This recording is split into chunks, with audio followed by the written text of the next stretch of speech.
Hello, I'm Patricia. Thanks for joining Representing Disability, Exploring DGPC Museum's Collections. In this presentation, I'm going to talk a little bit about this project. That is my postdoctoral project. Just to underline, that is a recording, but I'm also online at this moment. So when this presentation ends, you can send me questions and then I'll be happy to reply them to you.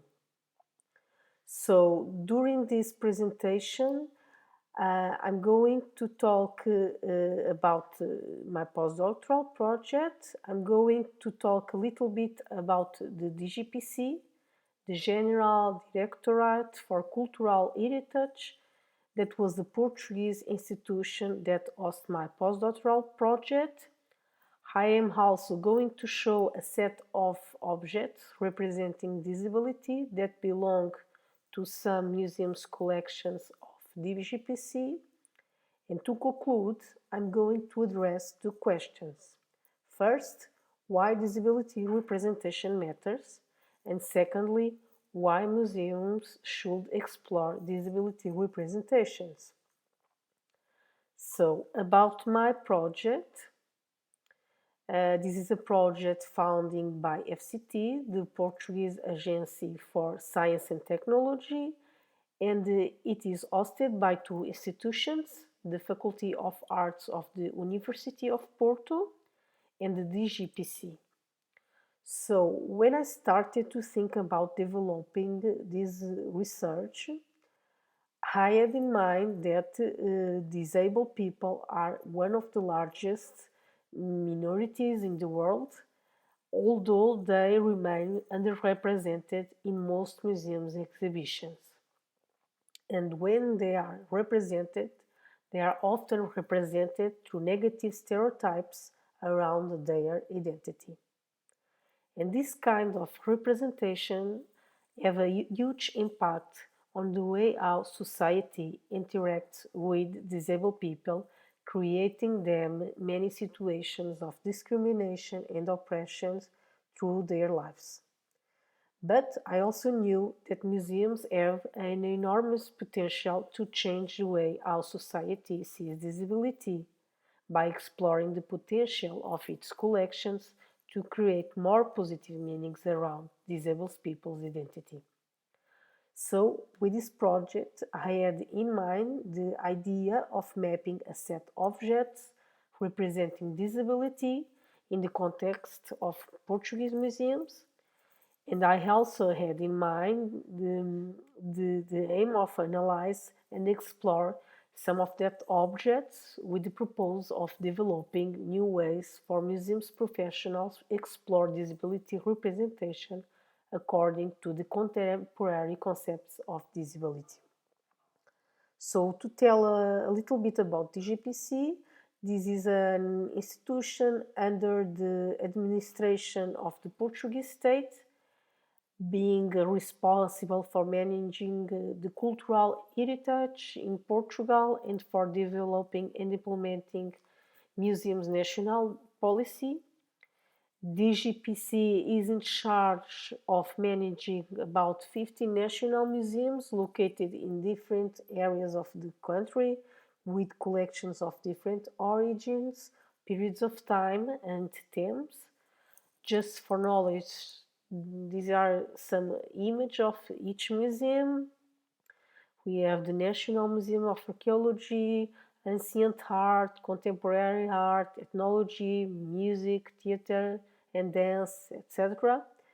So this project focuses on the study of museums with collections ranging from the prehistory to contemporary times, covering different areas such as archaeology, furniture, design, painting, sculpture, photography, musical instruments, clothing, and documents, just to say some.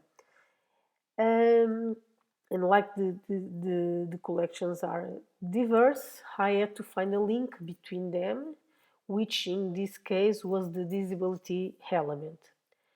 And for finding this link, I used the MatrixNet online inventory that is also managed by DGPC. MatrizNet inventory is one of the largest um, inventory on the collections of Portuguese museums, and is an important working tool for students, researchers, museums professionals.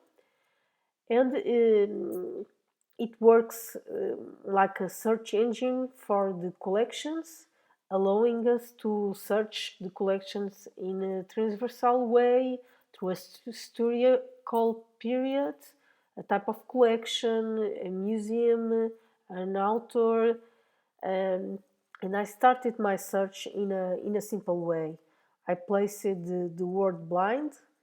As you can see here, this is an image of the page of the website, MatrizNet, and I put the word blind in the search engine, and the search engine show me all the objects that have this word in the descriptive text of the inventory.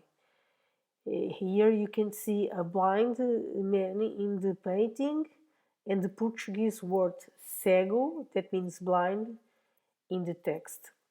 So I put many words related to disability like deaf, amputated, wheelchair, white can, braille, sign language, impairment, and the search engine found some objects, but I deeply knew that there are much more disability related objects in the DGPC Museum's collection.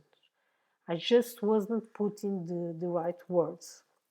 So I started to put diminished words like dwarf, cripple, wooden leg, mentally retarded, bigger, crazy, and all these words ended up to show many disability related objects.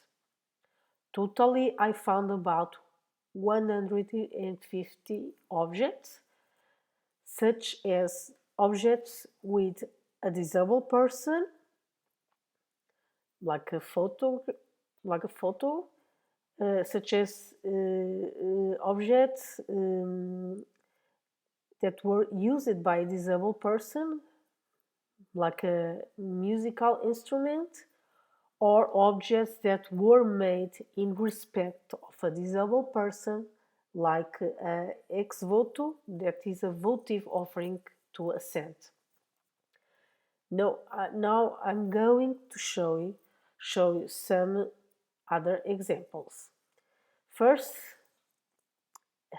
I will present the Hamlet representing a dwarf dated, dated between the 3rd century to the 1st century BC from the Archaeology National Museum. This object represents a person with short stature in honor to the god Bes. And people with short stature have a growth deficiency during childhood and adolescence called nanism, resulting in short legs and arms, sometimes arched, and sometimes the head is larger.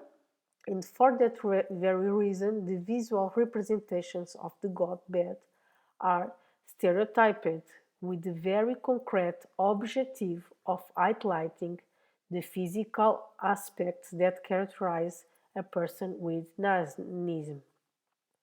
And the problem is that the descriptions present in the inventory texts of that objects made by museums professionals tend to maintain the stereotypes, directing the viewer's gaze for that physical differences of an nanism person body. The text that was wrote in the inventory text about this object just says that is a dwarf figure with arched arms and legs, with the face something grotesque. Grotesque means something that is ridiculous or something that makes us laughing. Also, the title says that is a dwarf which is a diminished name. Another example from the National Time Museum, dated from the 18th century. The name of this object is Style, and it represents a man with the right leg and the left arm amputated. On the amputated leg, he uses a wooden prosthesis, and on the left arm, he lands on a wooden crutch. He wears typical courtman clothing of the time, like a coat and brushes, and is surrounded by vegetation. So I would say that the visual representation of this disabled man is not negative. Actually, he seems to present a quiet, dignified pose, but then it comes the textual description of the tile on the inventory. It says, representation of a male figure, perhaps a beggar, supported on a crutch without the left arm and a wooden leg. Also says it is a part of a tile panel called crafts. So for me, it's quite evident that the professional who made this text projected on it is prejudice in relation to disability by saying that the man was probably a beggar only because he is a disabled man. There is no other element on this tile which we may associate to the practice of begging, like a music instrument or a container for storing coins. Of course, the consequence of this text is that this negative idea will shape the way how the audience interpret the tile and see disabled people.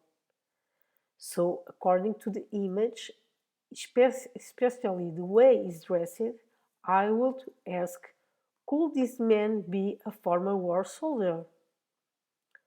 Another object from the National Museum of Archaeology, dated from the 1st century AC, is the statuette of Vulcano, representing the Roman god Vulcano, which corresponds to the Greek god Hephaestus. And this man is seated on a bench with his right leg bent back and resting on the frame of that bench.